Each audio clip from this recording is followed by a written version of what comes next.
on with Deputy Mitchell's contribution. Okay. Thank you very much, Peter. I think the most telling image from what you said was the one when you made the point that if this disaster had occurred in Dublin, the entire city would be uninhabitable. And I think that brings home the extent of the disaster. And it certainly, I think, puts the woes of this country in perspective when we see what's happening in the Philippines. I noted that you said this was the biggest humanitarian crisis ever. And yet we've gone from, Hurricane Katrina into Haiti, into the one in Pakistan, India, we had the Japanese one. It's almost like there's a continuum of disasters, and each one that happens takes the emphasis of the previous one, which is still left in dire straits. I mean, Haiti is not resolved by any means at this stage, but each of them is contributing to that. I think there's no doubt that there were issues with the government in the Philippines and their initial reaction in trying to play down, exactly what had happened, and that certainly didn't help. But I suppose when you look at the bigger picture, the issues about climate change, the issues about population, the issues about infrastructure in those countries, the issues about the kind of housing that people were living in, they're all recipe for disaster.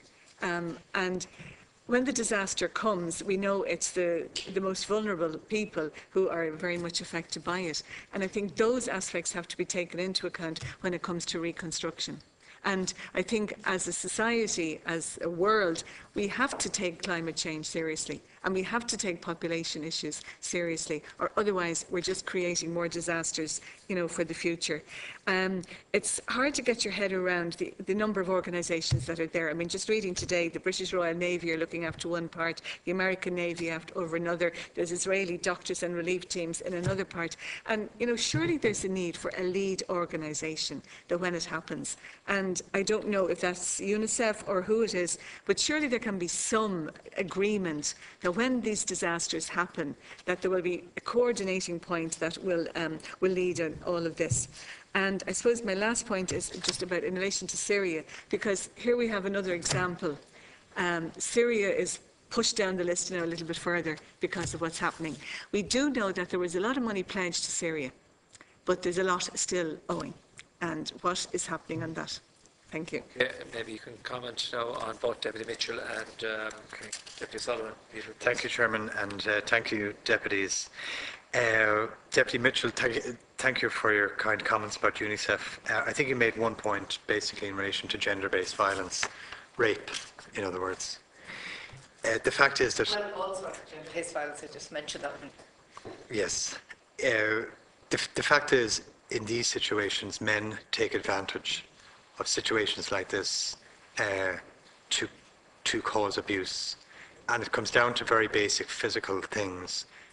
In these makeshift camps, shelters, their sports aerodrome is now home to hundreds and hundreds of families.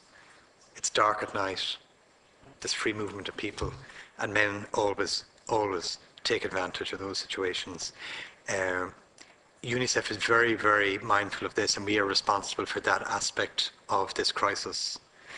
And our top expert in the area, a lady called Pernell Ironside, who I met over there only yesterday, had a meeting with government agencies to say, how are we going to deal with this? We're going to deal with it in two ways. One, to ensure that unaccompanied minors or orphans, unaccompanied minors are reunited firstly with their families, and we just have the latest figures from Tacloban and Ormac, which confirm that to date just 3 children have been identified and reunited with their families, but there are 5 unaccompanied children.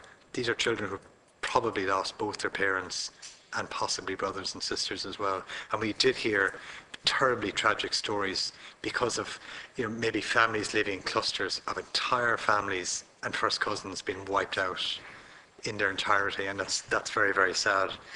The other initiative then that UNICEF is undertaking under the leadership of Pernell Ironside is to set up child-friendly spaces, and already one area in the Tacloban city has been identified as being the ideal child-friendly space.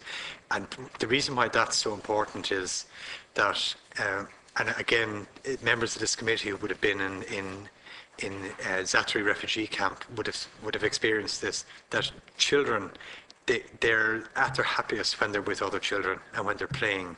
And the absolute need to get children together to play in happy environments is paramount when you're dealing with misery all around you.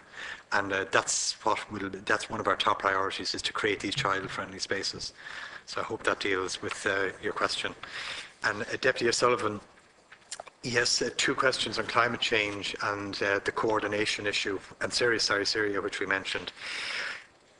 On climate change, I have to say, it frightened me that nature could cause destruction on this scale. It really did. It is frightening what nature can do. And we have been told time and time again by the scientists that climate change involves more severe and more frequent weather events of this nature.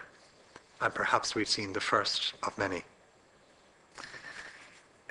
In terms of the coordination that you mentioned, it is a huge problem in all of these natural disasters. The natural human desire to help sometimes means that people get in the way of each other.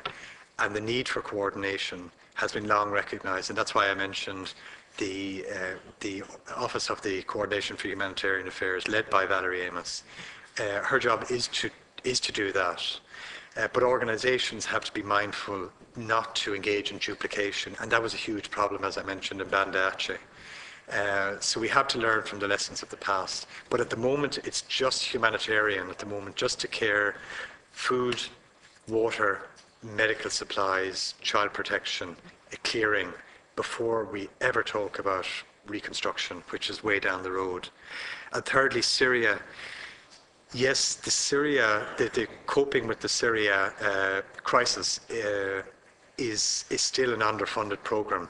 In June of this year, we saw the 1 millionth child leave Syria to the surrounding countries, and that's costing hundreds of millions of euro and dollars every year to deal with. And yes, they are underfunded programs, and that's why organisations such as UNICEF reach out to people who are concerned about the welfare of children right around the world. We live in a very globalised world, as we all know, and I mean, if a child suffers halfway around the world, we should have the same empathy for that child as if that child is living next door to us. So I hope that in some way answers your 3 questions. Thank you. Okay, yeah, thanks very much.